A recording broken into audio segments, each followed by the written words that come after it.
Welcome to Musings from the Cyber Trench, the podcast that goes beyond surface-level talk to uncover the real challenges and breakthroughs in public sector cybersecurity. Each episode features fearless leaders and visionary experts who are reshaping security strategies in some of the most complex environments. This is a space for honest conversations, fresh perspectives, and practical insights designed to empower and inspire. Get ready to rethink what's possible and join a community committed to making cybersecurity stronger, smarter, and more resilient. Here's your host, Vishal Masih.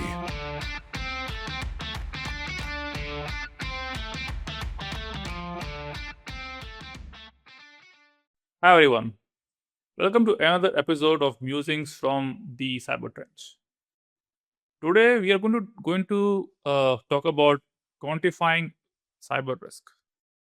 And to help me dig in deeper, I have with me today my guest, Edwin Covert. Edwin has more than 30 years of experience in cybersecurity leadership. He has built a career specializing in cyber risk management, security architecture, and information technology. In his roles as a CISO, a board advisor, author, and speaker, he has integrated cybersecurity initiatives with business strategy to ensure that security controls support both mission critical operations and financial goals. Recognized for his contributions to governance and risk qualifications, Edwin has guided the development of security frameworks for Fortune 1000 organizations, strengthen third-party risk programs, and influence standards for cyber insurance underwriting. And as a Navy veteran, he has applied a mission-focused, result-driven approach to safeguarding organizations from evolving threats. With that, please meet my guest, Edwin. Good morning, Michelle. How are you? I'm pleased to be here. Thank you. So, Edwin, most organizations still use red, yellow, and green risk ratings. Why does that break down the moment you get into real business decisions? Sure. So I want to start off by saying a lot of my thoughts around this are very much influenced by the FAIR modeling process, factor analysis of information risk. Jack Jones, Jack Frund, both of them have been pivotal to helping me understand these concepts. So, but just back to your question, the issue with red, yellow, green is not so much the colors; it is the way we think about it. They're very ordinal in the sense that it's 1, 2, and 3, right? Red, yellow, green. Green being high or being low risk, red being high, yellow somewhere in the middle.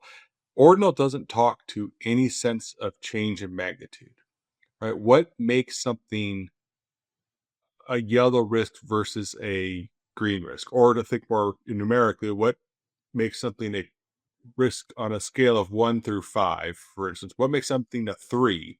And how much riskier is it than it's something that's a 2? So they make sense in the from an ease of concept standpoint when you're trying to explain something, but when you actually get into decisions that involve dollars and cents and real risk, as opposed to just this is a high likelihood or a red risk of this event, this risk occurring, they tend to fall apart. They don't actually have a meaningful interplay with the business, which is again dollars and cents for most organizations.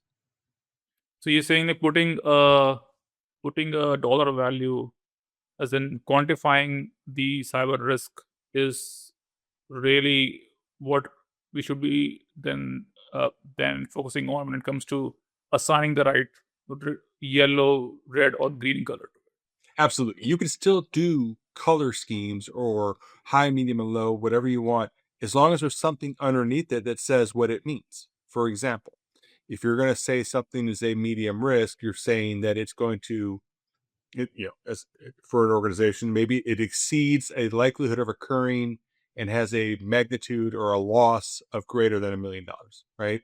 But that, having that sort of fundamental underlying of what the numbers mean, the colors mean, is more important to me than actually having just red, yellow, green, or high, medium, and low, or 1, 2, and 3. All those things are important when you're trying to quickly display data, but you need to be able to back up that data with something meaningful. And high, medium, and low just doesn't get it. It's still a pretty common practice, of using high, medium, low, or the colors with a and not assigning a dollar value to the risk. Why are most cyber risk assessments not doing that? It's hard to do initially until you get practice at it. If I'm being honest, when you're talking about high, medium, and low, you're talking about a qualitative risk assessment or radial, right? Traditional qualitative risk matrices, 3x3 box or 5x5 box. There's nothing inherently wrong with it. It's not accurate, and it doesn't actually speak a language that the people who care about the risk assessment understand. So, you need to start thinking about what you're actively quantifying. What is the risk that you're trying to define? And if we go back to the JAX and the FAIR model, and it's the probability some event will occur and create a loss. What's the magnitude of that loss? So that's what you're trying to get to. That's the definition of risk, essentially. And having to go through that process. Okay, what are the productivity losses? What are the response costs in this scenario? What's it going to cost to replace equipment if we have to do that? What is the competitive advantage loss that we're going to suffer? Potentially, what are fines and any legal judgments going to be? And then how do we calculate reputational damage, reputational harm? Those take effort, and they're solvable questions. They're very answerable questions. It's easier to not have to focus on those. But in reality, that's the actual loss that you're facing. And so calculating the probability that a particular scenario occurs, it's not just, the risk of a fire. No, it's the risk of a fire occurring that affects a particular set of assets or asset. And what's the magnitude of the loss that will result from that? That is harder to do. There are tools out there that'll help you do it. Plenty of tools out there that'll help you do it. But it takes a little more effort, unfortunately. And it's not a world that we're comfortable in traditionally in cyber. We don't like talking dollars and cents. And so we need to sort of reorient our thought processes around how do we make sense of what the business cares about? Because ultimately, to me, and to the people that I train, cyber exists to serve a business function. We're not just here to lock things down or turn off firewall rules. Then there's a legitimate business need to do it. And if we're not understanding that business need, then we're just wasting money, in my mind. I agree. So I hear two main factors that help you quantify cyber risk. One is the probability. The second is the financial impact. Is there a third one, or those are the main two that you consider? Those are really the main two, right? The probability that an event will occur, what we call in fair speak, fair language, we call that loss event frequency. And then the second one is loss magnitude. How big of a loss are we talking about? And are we talking about it in the sense of this event occur, as a loss, or we talk about it in terms of annualized loss expectancy? So if I say, it's a simple example, there's a 10% chance of this happening. What I'm really saying is that this occurs once every 10 years. Likelihood this event occurring is once every 10 years. So if I know it's $1 million of loss around a particular event once every 10 years, $1 million divided by 10 is, I'm really saying there's $100,000 annualized loss expectancy for this particular event. Right. So how do you, and you run, I'm not just pulling these numbers. I mean, there's math that goes along with this, right? Monte Carlo simulations, things like that. Things that much smarter people than me can speak to. But what you're essentially saying is, now I can say that, there's $100,000 potential loss on this event this year. How do I spend resources appropriately to counteract that, or to either limit the probability that it occurs, reduce that 10% ALE or 10% probability factor, or reduce the cost, the magnitude, if you will. Those are where I want to focus my attention on. Understood. So I'm curious, like from your experience, which is more difficult to calculate? Is it the financial impact, or is it probability? I don't know if one's harder than the other. They're different questions, and you have to go to the right people to get them, right? I mean, if you go to your CFO, your finance department, they absolutely can help you with the loss magnitude. They know exactly what, the harms are. They know what your secondary loss magnitudes are going to look like, what your replacement costs are on the primary losses, things of that nature. If you go to the right data sources, you can get some of the threat event frequency. How likely is this event to occur? And then if you can take your own analysis of your susceptibility to it, if you will, right? How likely are you to experience, or how likely are you to be able to fend off such an attack in a particular scenario? And it's not all attacks. It's one of the things that people sort of misunderstand about risk quantification, particularly in the FAIR modeling process, is you build a scenario, right? So the scenario may be, was a particular threat actor, call it Scatter Spider, is going to conduct a ransomware attack on our database servers that contain PHI data, protected health information. That's a scenario. So you're really talking about the controls and the probability and magnitude of an attack again, or of that scenario occurring. And you build out other scenarios. So you can reuse some of your data, of course, but that's the process you have to go through. Understood. So have you seen in your experience the risk tolerance curve shift based on having the actual dollar amounts not tied to the risk, and then then you add, and then you map them to the actual dollar amount? Like, how big a shift have you seen? I think for most people, so every time you sort of do this process, you end up what's called the loss exceedance curve for that particular scenario, right? You got a 50% chance of losing $1 million in this very simple example. Well, 50% chance is essentially the flip of a coin. And so then you start to have those questions, particularly if you don't have a risk tolerance curve. This is where it gets interesting. If you don't have a risk tolerance curve, then you're essentially saying, are you willing to flip a coin on losing $1 million for this particular scenario? That's an eye-opening question. If you actually have a risk tolerance curve established by the board or established by executive leadership that says we're comfortable with a loss of a 20% likelihood of $1 million loss once every 5 years, just for, again, as an example, then you can start to have a more meaningful conversation. Well, in this example, I got a 50% loss of losing $1 million. That's outside of the risk tolerance curve.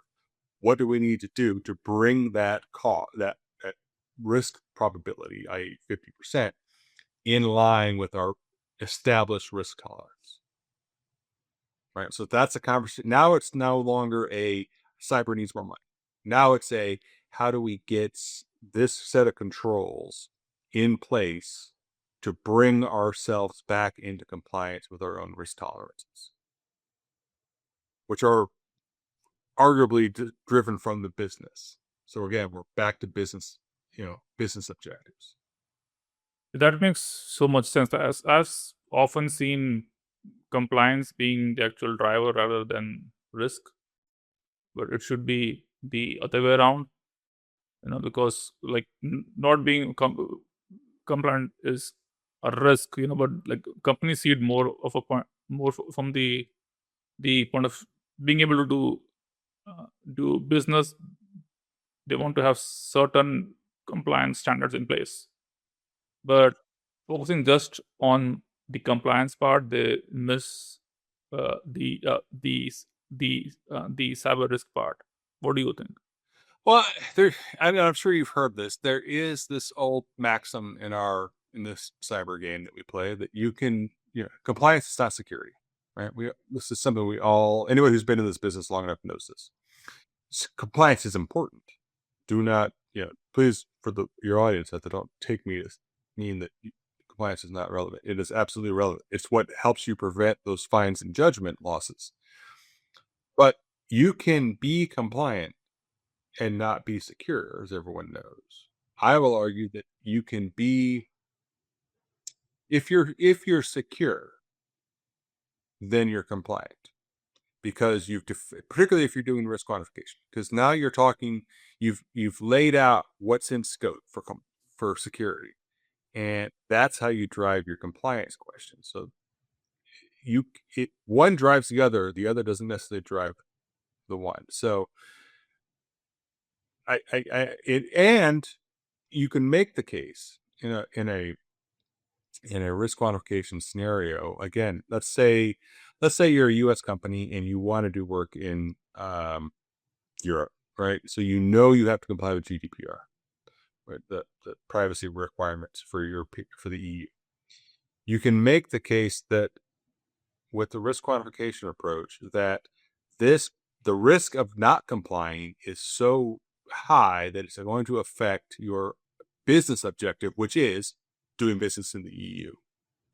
So now you can start to quantify what's going to cost to get in line with the GDPR requirement, and measure that against the added business value, i.e. additional revenue, what have you, that you generate from getting compliant. Maybe do business in the EU ultimately isn't worth the cost of getting compliant with GDPR, but maybe it is, but you can have that conversation now in an apples to apples comparison. So you're compliant, but you're also getting secure. And security is driving that compliance requirement. So, you have been a CISO yourself, so I had a question there. Where do you think CISOs overestimate risk, and where do you think they underestimate risk? So that's an interesting question. I'm not so sure they overestimate risk. I think CISOs, it's not just CISOs, security practitioners in general. It's less about understanding, in my mind. We express in cyber ourselves in a way that not the rest of the world doesn't necessarily understand. And so we've done ourselves a disservice, I think, to a large degree by not speaking a language that the people that we work for understand. So our job as communicators to make sure that we are being understood by speaking in a language that they understand. Here's an analogy. Let's say, now I don't speak a lick of French, right? Let's say I go to France and I'm talking to somebody, and they don't speak English, I don't speak French, but I'm trying to communicate with them, trying to get my point across. Me repeatedly yelling in English to this person who doesn't speak English, what I'm trying to communicate is that's just asinine. Rather, I should pull somebody aside and say, hey, do you speak French? I need to translate this, or I could take the effort to learn a little bit of French myself. The onus is on me to communicate better. So I think the onus is on cyber to communicate with the business better, because we're not going to get business to speak cyber. That's just not that's not the world that they live in, and we work for that. So it's on us to improve our communication abilities and our communication skills. Understood. There's a balance there, though, right? So there's a lot of focus in the cybersecurity of promoting a mindset of zero trust, which makes sense, never trust, and you always verify. But that mindset really comes into play when you have this picture in your mind that the enemy has already breached, like he's or she is already inside your gates, right? So in that case, how do you balance that in terms of not promoting fear, but promoting risk, but promoting business continuity instead? It's not about fear. I mean, in most cases, yes, the threat actor probably has access to, or at least has had access or is capable of getting access. Let's put it that way. So what can you do to prevent that? Well, you can start with some of the basics, right? Let's perhaps not give everyone admin rights to their own computer. Let's not provision accounts overly freely. There's this idea that at my last company that I really is starting to subscribe to, that maybe users and admins shouldn't be in the same identity plane. Maybe we completely separate our admin identity plane from a user plane so that when the threat actor gets into a regular user account because they've credential harvest, there is literally nowhere for them to go on the admin side. Right. And so, but of course, that only works if the user doesn't have admin rights as well to something. So there are lots of things that we can do that aren't about promoting fear. They're about driving the business forward. And again, if we take it back to what is the business trying to achieve, what is the mission that they're trying to solve for, then it's not about fear. It's about how are we going to enable the business to do this? How do we move the business forward? We are now no longer a cost center of this giant sucking hole of money we're pouring into cyber. No, we are enabling the business to move forward. We are enabling the business to achieve its objectives. I like the mindset. Yeah, it's there's a lot of fear mongering also in our field, so I think that having that mindset really helps. FUD is a wonderful motivator, but it's not long lasting. It's sort of like the quick high of a piece of candy, but it's not the sustainable sugar or sustainable energy of, say, like an atom. Right. So it's quick. It gets you moving, gets you thinking, but then you're going to crash when you have too much FUD. That's my healthy analogy of the day. It's good. I like it.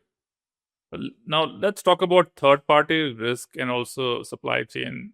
How does the risk quantification change the way that companies view third-party risk and supply chain risk? So it changed it in the sense that you start to ask different questions in my mind. So let's go back to some fair concepts, right? So when you're calculating the likelihood of a threat event happening, the frequency, I should say, and your susceptibility to it. Now it's no longer, am I susceptible to this, or is the threat actually going to attack me? It's now, is the threat event going to occur to my vendor, and how susceptible are they to it? So there's some questions you could ask, right? How often does the threat actor come in contact with that vendor? Right? We call that contact frequency. How often will they actually attack that vendor or execute an activity against that vendor? That is, probability of action, if you will. How good is the threat actor? Because not all threat actors are created equal. And then how good are the vendor's controls? So now it's not just, I'm going to take your SOC 2 report and file it away. It is, let's dig into the details. And I want the right to audit. It starts forcing you to ask different questions to get different answers and more nuanced answers out of your vendors. And again, third-party risk is a huge problem for us. Third party, fourth party, end party risk is a massive problem. We with these distributed supply chains that we've spent decades building up. Now unfortunately it's time to start thinking through, what does that mean? When you think about, if you apply the concept of cyber risk quantification to a third party program, it's the same questions, you're just asking them of a different target, and it allows you to get nuances and dig deeper, just like you were doing in your own program. Talking about programs, based on the outcomes of quantified risk, have you seen organizations push or drive zero trust initiatives in a way that marries the risks instead of just being a checklist? I mean, checklists are good. Checklists are appropriate for making sure you've done all the things, right? But because, well, the key there is defining what those things are, right? So zero trust is not an end state. It is a journey. It is a process, right? We all know this. So it involves threat modeling. It involves access controls. It involves risk management in sort of this comprehensive manner, cyber risk quantification is part of that effort. It is an important part, but it is not the only part of a true zero trust process. You've got to really think through what's important. That's where cyber risk quantification can help, because you're starting to define assets and value of those assets. But it is just one part of a larger piece when you're talking about trying to put together a true zero trust architecture. Oh wow. Understood. Okay. What do you think is the biggest mistake companies are making when they translate cyber risk into financial language? Two probably come to mind. One is not documenting their assumptions, and Jack and Jack both, they harp on this a lot, and they should. Is those assumptions? People are going to challenge your numbers. People are going to challenge the math. They're going to challenge the calculations, all that stuff. Fine. You expect that. You want that, because you want rigorousness in your data. But if you don't have your assumptions documented, you can't back up why you chose a certain value. And if, God forbid, I get hit by a bus tomorrow, somebody else can't defend the work that I did because my assumptions were documented, right? I didn't write up how I came to that answer or what my thought process was. So that's probably the first mistake, is not documented. The second mistake, I think, is not asking the right people the right questions. Right? I'm not going to go to the cyber people and say, how important is this server? That's the wrong people to ask. You need to ask the business owner, how important, what is the value of the data on that device? Because they know, that's their job to know. I'm not going to ask the cyber people what the replacement cost is for these 3 iPhones if they get compromised, right? No, I'm going to go to procurement and ask them that question, because they know what the cost of replacing things are. I'm not going to go ask the CFO what the cost of paying a fine if we break GDPR or break the CCPA or something. I'm going to go to the lawyers. I'm going to go to my general counsel and ask them those questions. So it's going to the right people to ask the appropriate question, as opposed to just trying to limit it to, this is an IT problem.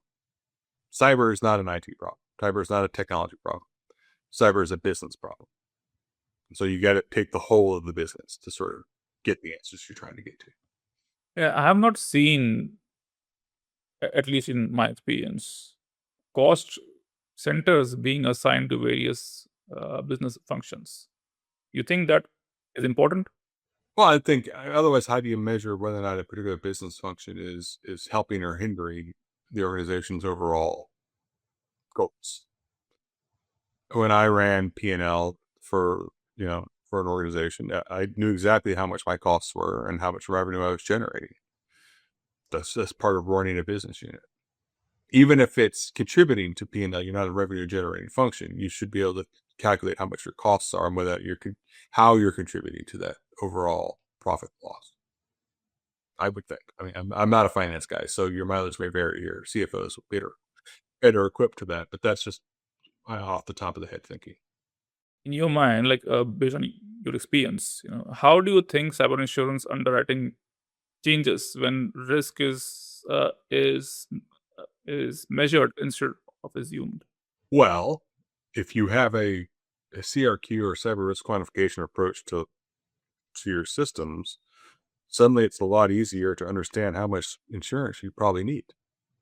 You're not taking a guess anymore. Not that I think people were guessing. I think they're doing the best that they could with the data that they had. But now it's much easier for me to justify why I need $1 million policy if I know there is a 1 in 10 chance of losing $10 million, right? My ALE for that is $1 million. So now I have justification from on a cyber risk insurance policy of justifying that $1 million policy. So it just helps. Or you're getting to data-driven analysis at that point. So in your experience, like, have you seen like organizations usually buy more than they need or less than they need? I don't know that I can answer that, to be honest with you. There's a lot of things that go into an insurance policy, and I certainly don't want to get on the wrong side of my insurance brokers and insurance carrier friends.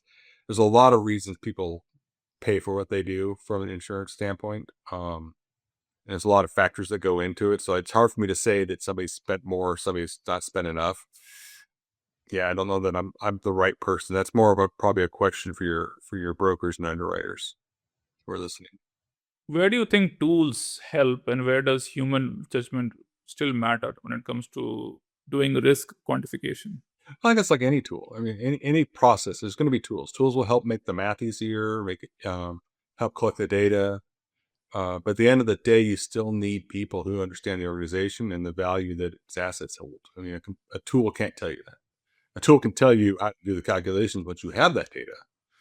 But, just like Excel, right? I can do math by hand, but Excel makes it easier, right? A calculator makes it easier. So you still need somebody within the organization or a collection of people within the organization who understand what's at value and what's at risk, right? If the specifics, the tool can help generate and do the pretty colors and the mappings and the curves and all that stuff. But at the end of the day, you still need somebody who understands what it is you're talking about. Tool's just a facilitator of data aggregation, if you will, data manipulation. So for organizations that were just starting, what's the minimum viable way for them to begin quantifying cyber risk? I would start with defining a scenario. All right, and a scenario needs two things. It needs a threat actor doing something, and it needs an asset or class of assets in this case. And once you have that, then you can start asking some simple questions around what's the likelihood that that threat actor does something to that asset. Has it happened before to your organization? Has it happened to other organizations? How often does it happen across in general? Is it once a year? I mean, some simple questions. So that's the threat event frequency part of the question, right? The loss of that frequency, I should say. And then you start asking questions around impact, right? How much downtime are you going to suffer if this asset disappears or is unusable, right? So how many people work on that asset? What's the cost per hour for those for those people? If it's, you got 10 people and they cost $10 an hour, that's $100 an hour you're losing. If the asset's down for 3 hours, that's $300 worth of productivity loss. Very simply. What's it going to cost you to respond to that? Do you have, if it's going to take 10 hours of an instant response company at $100 an hour, there's $1,000. Now you're up to $1,300 worth of costs. If you can't use the server at all and you got to get a new one, well, that's another $5,000 for high-end servers. So now we're at $6,300, right? You start asking some of these questions. So if you've got a $6,300 basic primary loss, and you've calculated that this is going to occur every other year, there's a 50% chance of it happening. Your ALE for that particular event is 6,300 divided by 2, which is, doing the math in my head, $3,150, right? So you got $3,150 ALE in this very simple example.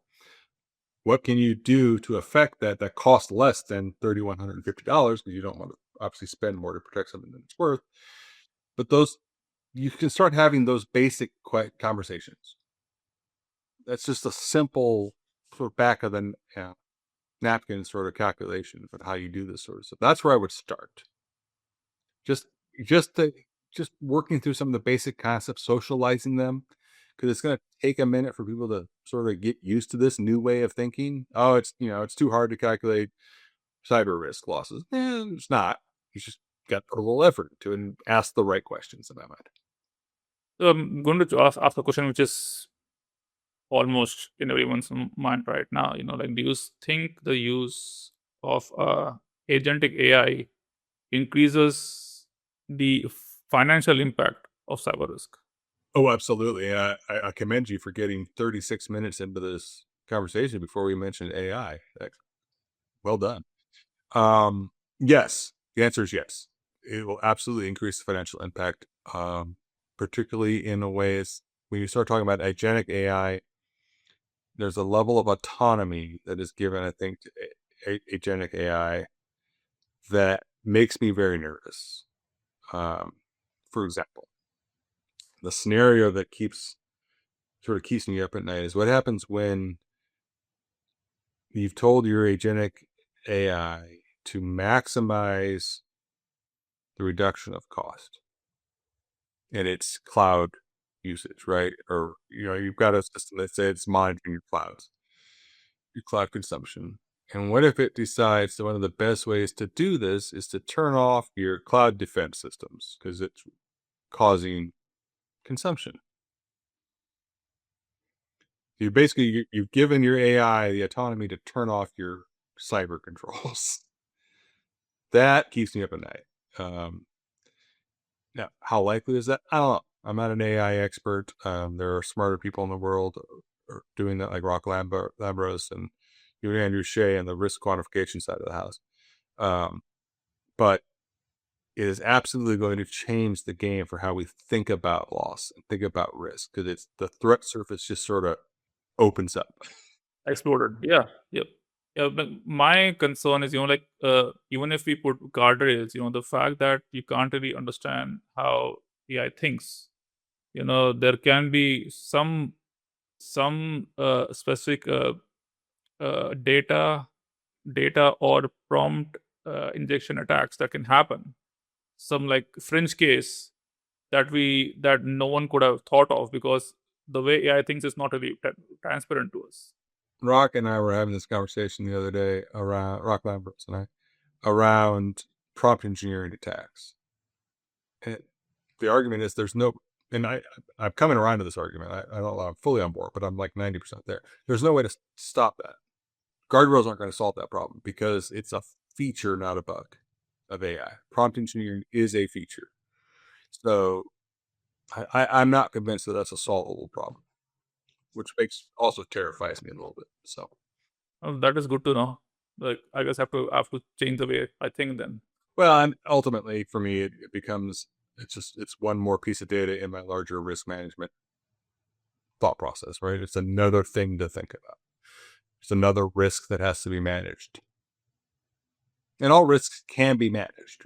It's just, what's the cost of doing that versus the cost of avoidance versus, mitigation, transfer, all that sort of stuff. It's all solvable over time. Of course, the answer might be to not do the thing, but it is an answer, whether we like it or not. So looking ahead now, like, how do you see cyber risk influencing enterprise risk management over the next 5 years, and especially based on our conversation on AI? And again, you have some great questions. This is fascinating. I think cyber risk management is maturing, and I think we're not there yet, but we're getting to the point where we become included in a more meaningful way with the larger enterprise risk management process, right? So we get along. We're working our way into being parallel with operational risk and financial risk and all those other parts that make up enterprise, large scale enterprise risk management. We have to get there first, and we're on that journey. Risk quantification helps do that. I think it moves us forward, and there are other models out there besides FAIR. I like FAIR because it's easy to understand. There's an open source version of it, and so it's very accessible. But there are other ways of doing it. But it ultimately, whatever model you're choosing, whatever process, as long as you're consistent with it, and it speaks in the same, not just the same language, but the same dialect as the other enterprise risk functions. That's where I think we're going to be headed. And so cyber risk will just be another thing that the business has to really start paying attention to. It will fall eventually under enterprise risk and a chief risk officer and things like that. I agree. Yeah, I think, like, maybe cyber risk might start playing a much bigger role with time because of the scale at which things are being automated right now? Perhaps. My only caveat to that is there are scale. I think there are risks that exist for a business or an organization that dwarf cyber. Cyber is a small part of a larger enterprise risk management. I don't, as much as, I've been doing this for a long time, and as much as I like to think that what we do is critical, and it is absolutely critical, it is not the only thing that the business cares about. And so we just have to keep that in mind, which means we have to justify our existence. Because again, coming back to that basic premise, we work for the business. We need to justify our existence and show why we're bringing value to the organization.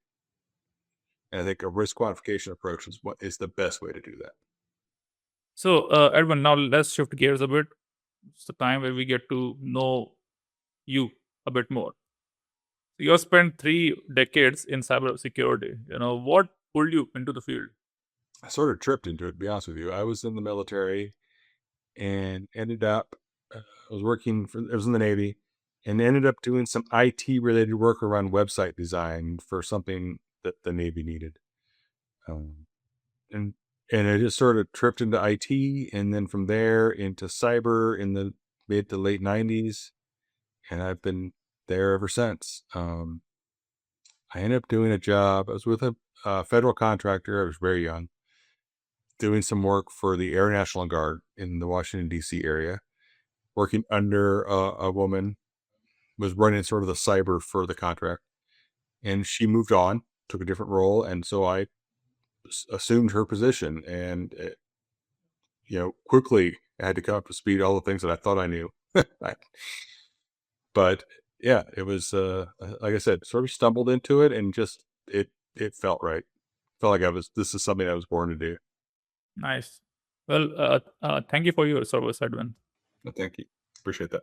So, now the fact that you say that you are a Navy veteran, like how has that shaped the way you think about risk, accountability, and mission focus?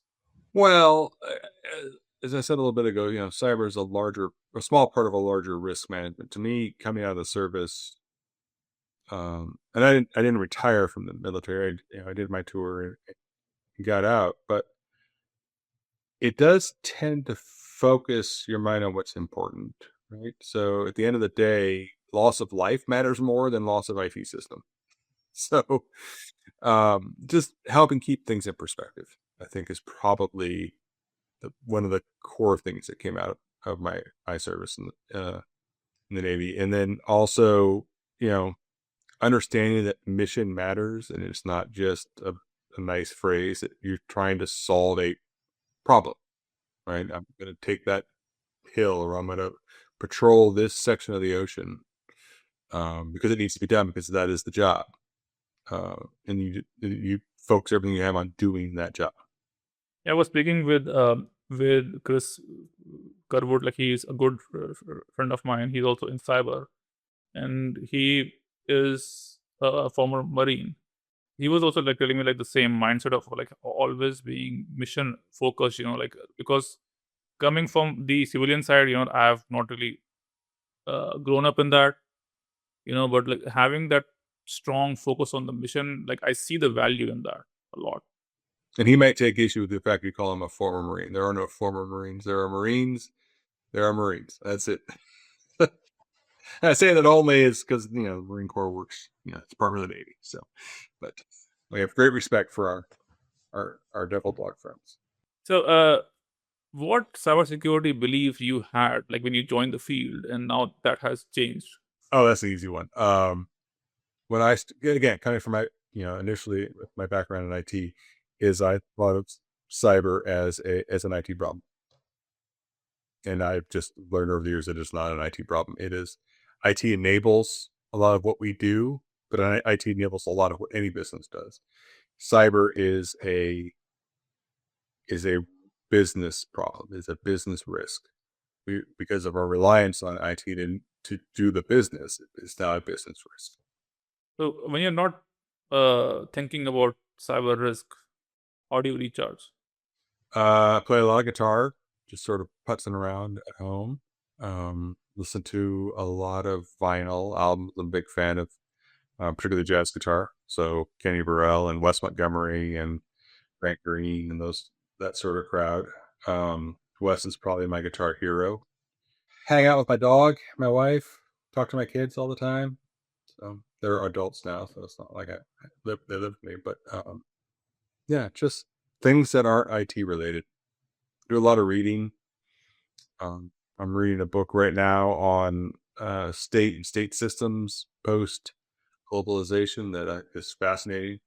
So, like, were you part of a band or are a part of a band? Nope, no. I play for my own general amusement. I don't usually play for anybody other than my wife. And mostly I'm just sitting on the couch, putzing around on the guitar more than anything else. I've been doing that for 38 years now. No, longer than that. Right? Yeah, 38 years. Almost 39 years. Just been playing, and I noodle on it. I just noodle and play on the guitar, and I take lessons every couple weeks. Go to my guitar teacher, and we sit around for a half hour or 45 minutes, and again noodle on things. So is it safe to say that if you were not in cyber security, you would be in music? probably not. Well, I've been playing a long time. I don't consider myself that good. If I weren't in cyber, I'd probably be a history teacher. Oh, wow. Okay. I did not see that coming. Went to college the first time to be a history education major. So my plan was to be a social studies teacher in high school. That was never going to work out for me. I don't have the patience for that. Those people. My daughter's a teacher, and they're saints, and I don't have that patience. But I'm fascinated by post World War II, Cold War history. So always happened. So, which part of history is one that you like the most? Like I said, post World War II, Cold War, 50s, 60s, 70s, 80s. Yeah. So that 4-decade era around sort of how the world sort of separated into geo-specific spheres of influence, and the machinations between those two spheres is always fascinating. Interesting. So, does this interest in history and music come from your childhood, like your siblings, your parents? Probably. My dad's very well read and was big of a history buff. My uncle's a bit of a history buff. I think it's also the time that I grew up in, right? I grew up in the 70s and 80s so it's, there were a lot of momentous things going on at that moment in time. Not that there aren't now, obviously. Um, but it was, those were my sort of life defining moments. So, tell us about your childhood. Like, where did you grow up? Sure. No, I grew up in Omaha, Nebraska. Oh, wow. Okay. Fairly normal Midwestern childhood. Yeah, I have brothers and sisters. My sisters still live there. My brother's lives up north, or my parents are still there. Well, my father and my stepmother are there. My mother and her husband live in Tennessee. But it was fairly normal childhood. It was very, from the Midwest, a landlocked state, as it were. So the idea of joining the Navy was probably a bit out there at the time. But, like all teenagers, I wanted to get out and see the world a little bit. I certainly did. So you grew up in the city or in the country? Now, I grew up in the city, Omaha. I was a million people in it. So it was a good. Proper Omaha. Okay, got it. Okay. I got stationed after when I joined. I did a year in Monterey at the language school, and then stationed in Texas. Ultimately stationed at Fort Meade, Maryland. So I spent 20 some odd years, 25 years in the DC Metro. Once I got out, became a contractor for the feds, doing government work. And then ultimately Hollywood called, and I came out to the West Coast. I'm here in LA now. Been out here for a little over 7 years. You said 7 years? Yeah, just over 7 years. 7 years. Okay. So how would you compare East Coast to West Coast? Oh, I'm not going to answer that. That's asking for a fight. That's asking for people to do flame wars in your comments. So no, I'm not going to. I very much love the West Coast. I love LA. I love California. I also very much enjoyed my time on the East Coast. Okay, that's a very risk-averse answer. Yes, it is. I'm not going to get into the whole East Coast, West Coast thing. That's just asking for trouble. That's smart, yeah. It's very prudent. Thank you, Edwin. It's been a pleasure speaking with you today, and I'm sure my listeners will get a lot of value from what you shared. No, I appreciate you having me on. This has been exciting. As I said, yeah, it's great questions. Those are detailed and thorough, and I like that. Thank you. I appreciate it. But tell us how people can reach you. Find me on LinkedIn. I think to my knowledge, I'm the only Edwin Covert on all of LinkedIn. Yes, I think so too. Yeah. And then I have a website, edwincovert.com. That's probably the two best ways to reach me. Awesome. Okay. Well, this brings us to the end of another episode of Musings from the Cyber Trench. And I'll see you on the next one. Thank you, Edwin. Thank you. Musings from the Cyber Trench podcast requires more than a conversation. It takes action, research, and collective wisdom. If today's episode resonated with you, we'd love to hear your insights. Join the conversation and help us shape the future together. We'll be back with more stories, strategies, and real-world solutions that are making a difference for everyone. In the meantime, be sure to subscribe, rate, write a review, and share it with someone you think would benefit from it too. Thanks for listening, and we'll see you on the next episode.